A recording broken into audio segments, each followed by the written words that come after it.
بسم اللہ الرحمن الرحیم نحمدہ و نصلی علی رسولہ الکریم اما بعد۔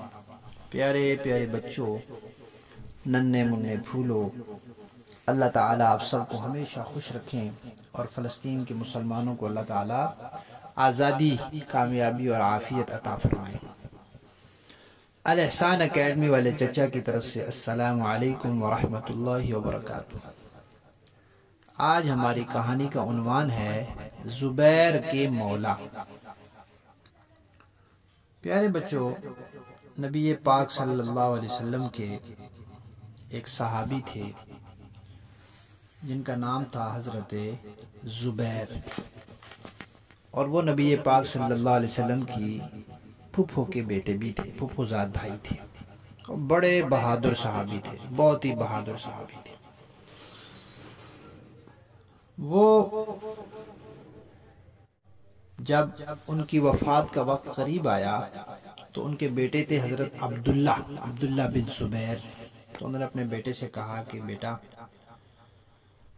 جب آپ کسی معاملے میں پھنس جائیں، پریشان ہو جائیں، تو پھر آپ نے میرے مولا سے مدد مانگنی ہے۔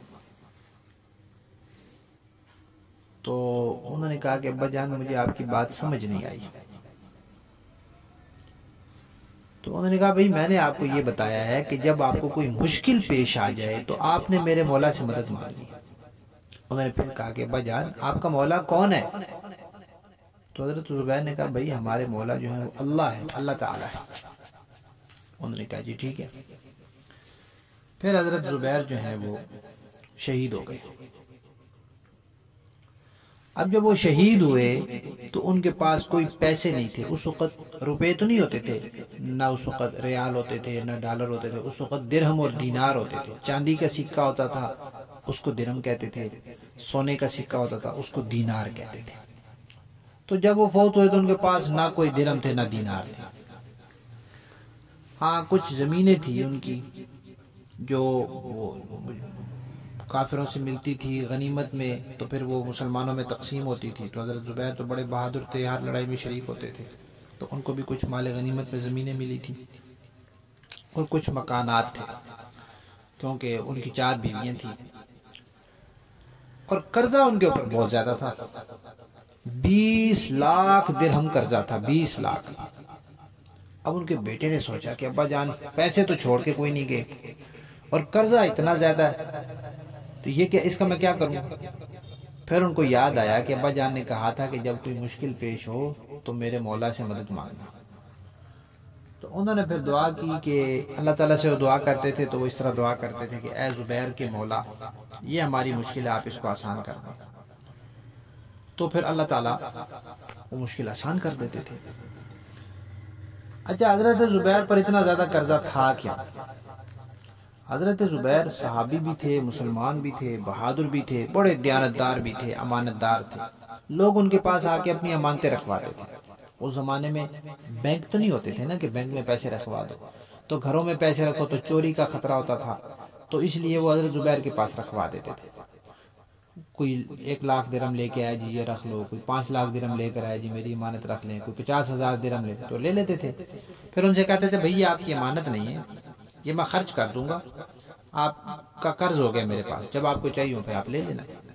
تو پھر وہ لے کر تقسیم کر دیتے تھے، غریبوں میں، مسکینوں میں، ضرورت مندوں میں تقسیم کر دیتے تھے۔ جب کوئی مانگنے والا آتا تھا تو پھر اللہ تعالیٰ سے دعا کرتے تھے کہ میرے مولا، یہ اب قرضہ لینے کے لیے آیا، اس کے لیے انتظام فرما دیں۔ اللہ تعالیٰ انتظام کر دیتے تھے، وہ دے دیتے تھے۔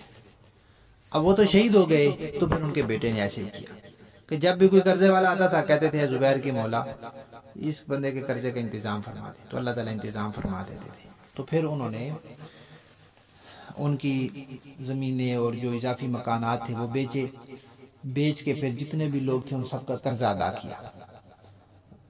تو سب کا قرضہ ادا ہو گیا، پھر پیسے بچ گئے، بہت سارے پیسے بچ گئے۔ پھر انہوں نے وہ پیسے تقسیم کیے ان کی بیویوں میں، ان کے بچوں میں، جیسے وراثت تقسیم ہوتی ہے، جیسے اللہ تعالیٰ کا حکم ہے۔ تو کہتے ہیں کہ ان کی 4 بیویاں تھی، ہر بیوی کو 12 لاکھ درہم ملے۔ 12 چوک 48، تو 48 لاکھ درہم تو ان کی بیویوں کو مل گئے۔ 20 لاکھ درہم قرضہ بھی ادا ہوا، جو بچوں کو ملے وہ علیحدہ، تو اتنے پیسے بچ گئے یہ کیسے ہوا؟ یہ اللہ تعالیٰ کے کرنے سے ہوا۔ تو حضرت زبیر رضی اللہ تعالیٰ عنہ کا اللہ تعالیٰ سے کتنا تعلق تھا کہ ان کے بچے جب ان کا نام لے کے کہتے تھے کہ یا زبیر کے مولا ہماری یہ مشکل آسان کر دیں، تو اللہ تعالیٰ آسان کر دیتے تھے۔